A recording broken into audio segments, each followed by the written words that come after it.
What is up, you guys? Namikon here, bringing you my perspective as to what editing is bringing us. And today we'll be talking about Neighborhoods, the sixth studio album from Blink 182, released on September 27th, 2011.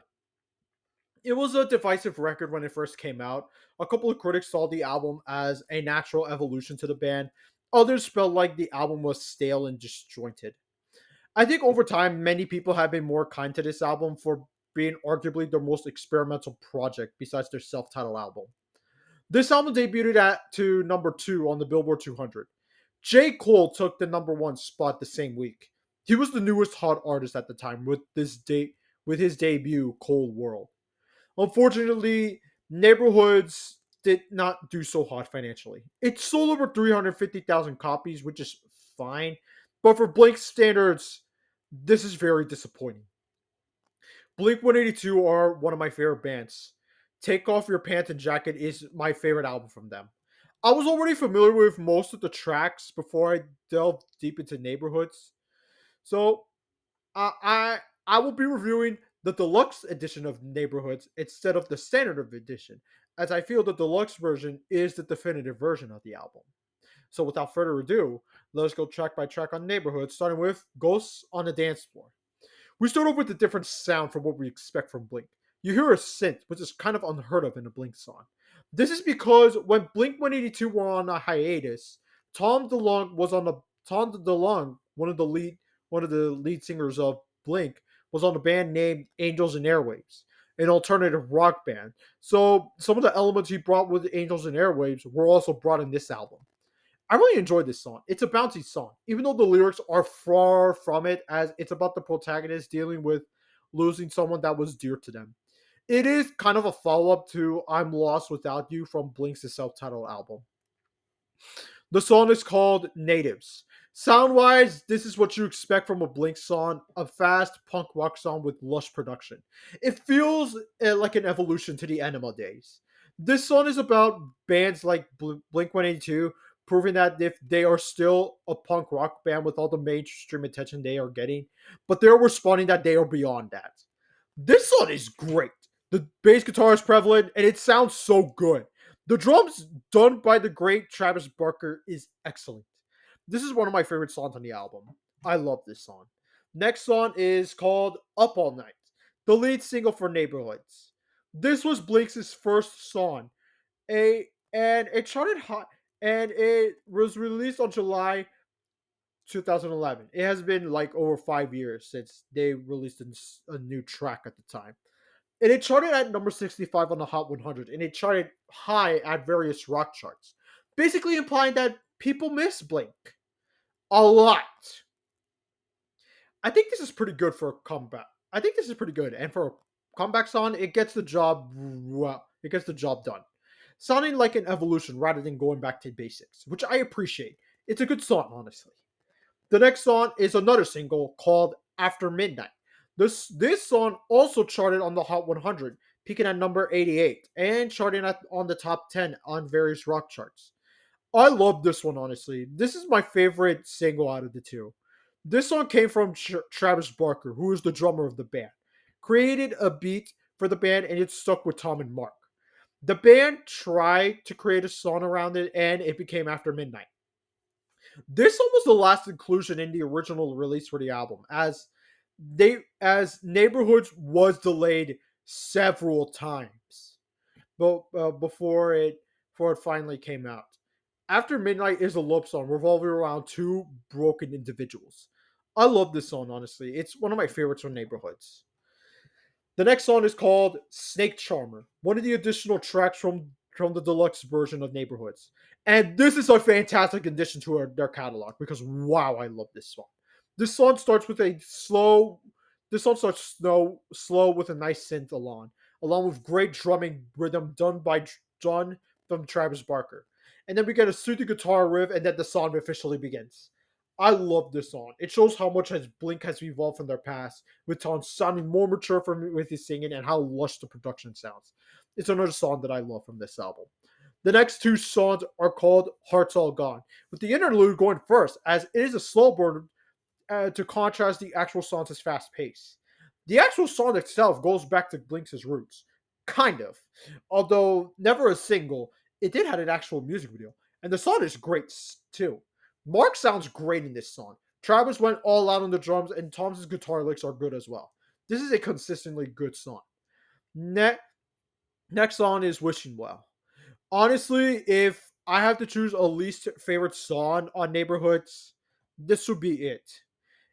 It's a fine it's a fine song, but I do feel it is kind of undercooked, but at the same time being overproduced as hell.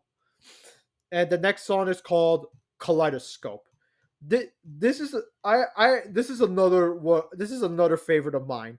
And honestly, like this is Blink's first album to not be produced under Jerry Finn.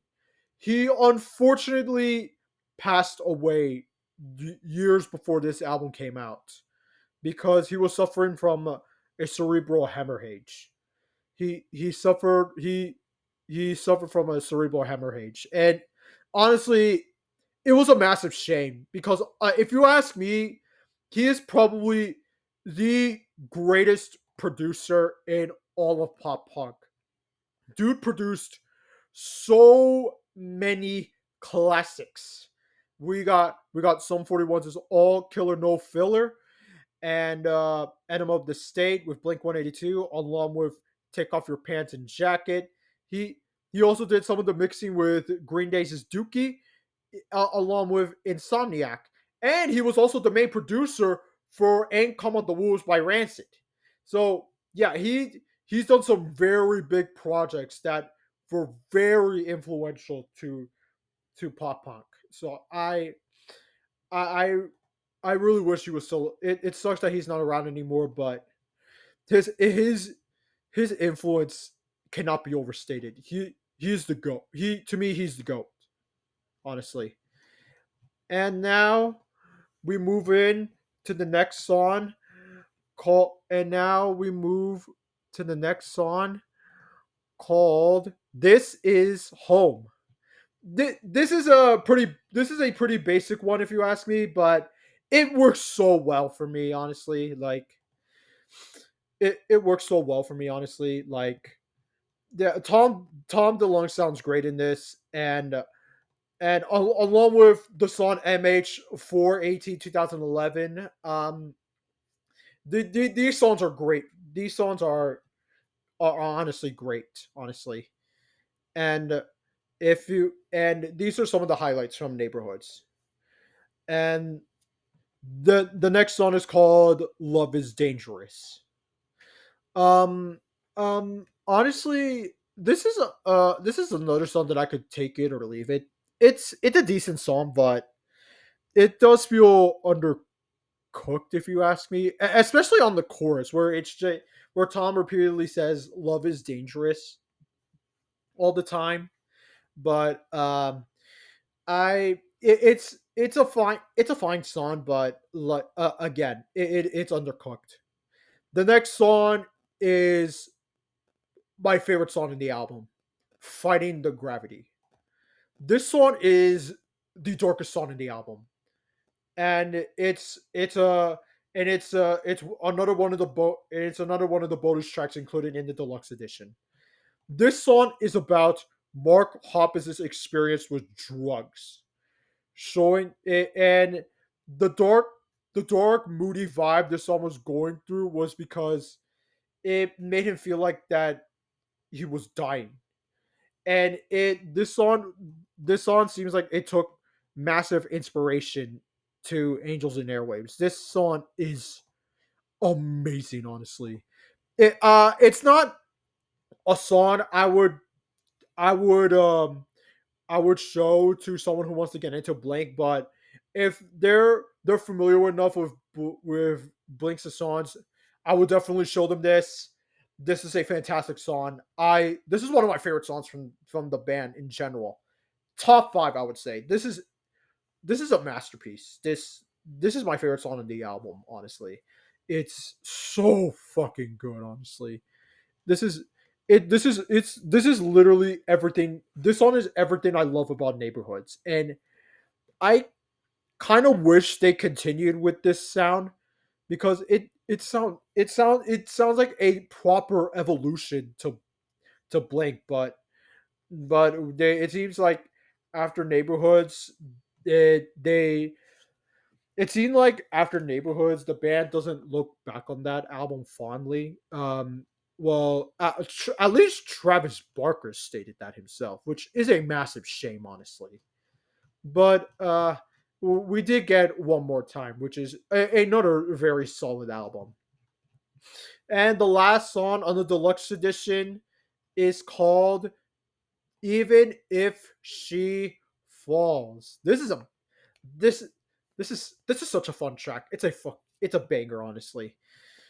It's it's ba- it's basically it's not lyrically speaking, it's not something to write home about, but still, this is such a fun song to listen to.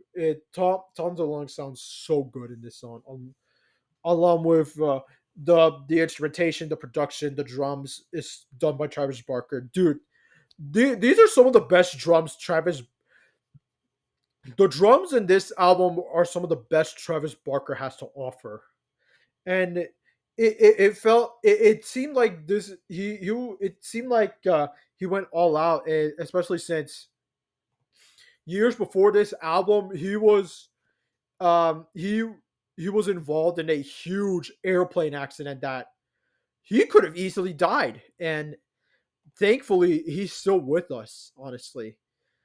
But I'm glad that this album, honestly, even if she falls is a really good song. It's a very solid song, honestly. And Neighborhoods, in my eyes, is one of Blink's best albums. Honestly, this is a top three album from Blink, if you ask me.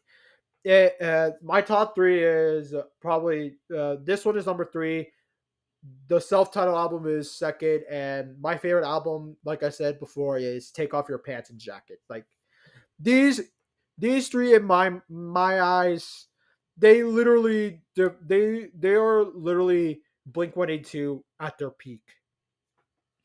And honestly, like I said, some of my favorite songs include Ghosts on the Dance Floor, Finding the Gravity, After Midnight, Hearts All Gone, Kaleidoscope, This Is Home, and Even If She Falls, Natives. With a couple of my least favorite tracks. They're not bad, with Wishing Well and Love is Dangerous. Like I said, they're not bad songs, but they're not I wouldn't they're good songs, but I wouldn't call them great. But the others, they are great, honestly.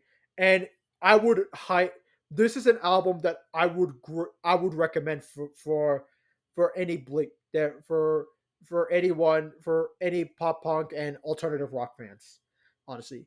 And if you're a Blink fan and you somehow never never gone into this album, you owe it to yourself to check this out.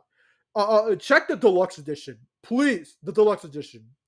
Don't check out the standard edition. That's I think that's why people were mixed on that album at the time. Is because the track listing on the standard edition doesn't seem like it flows well, but thankfully the deluxe edition seems like it fixes the pacing that and the song selection that some people I assume had issues with. But yeah, please, if you're a Blink fan and you somehow did not check this album out, please do so. This is a fantastic addition to Blink's discography. Blink 182's Blink 182's Neighborhoods gets a 4.5 out of 5. And for those of you that have listened to Neighborhoods by Blink 182, did you like it? Did you hate it? Let me know in the comments down below. Make sure you subscribe to my channel if you haven't, and make sure you follow my Instagram, Backlog, and Letterboxd down in the description down below. And if you want to listen to Neighborhoods by Blink 182, I'll put the link to the album. I'll put the link to the album also down in the description down below if you're interested in checking it out. But otherwise, this is Namicon, and I will see you next time.